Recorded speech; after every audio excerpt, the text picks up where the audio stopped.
Studio में आइए आज देखते हैं हल्के असम्बली नामपल्ली के रुकने असम्बली जाफर हुसैन महराज ने नामपल्ली के तमाम बदली डिवीजन के उम्मीदवारों को अक्सरियत से वोट देकर कामयाब नजर के अंदर मजलिस इत्तेहादुल मुस्लिमीन अपने आप में एक मजबूत और उभरती हुई जमात है जो आज हिंदुस्तान में इस जमात की जरूरत लोग महसूस कर रहे हैं। मजलिस इत्तेहादुल मुस्लिमीन का सफर आपके मेरे बड़े लोगों ने शुरू किया था कई बरस पहले।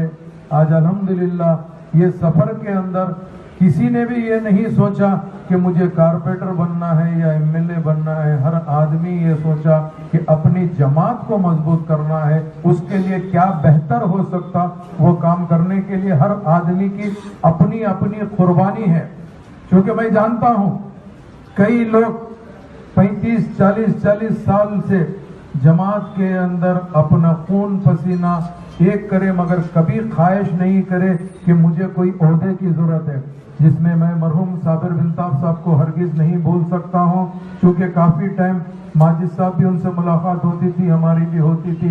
उनका जज्बा देखने के बाद ऐसा लगता है कि ये पुराने लोगों की तरफ से ही आज आप और हम इस मुकाम पे बैठे हैं। क्योंकि आप जानते हैं बेशक जब कभी भी इलेक्शन आता है, जो सियासी पार्टी के अंदर मेहनत करता है, हर आदमी की ख्वाहिश भी होनी चाहिए और ख्वाहिश रखनी भी चाहिए, मुझे भी ओहदा मिलना चाहिए, बराबर मिलना चाहिए। उसी के अंदर आप और हम दोनों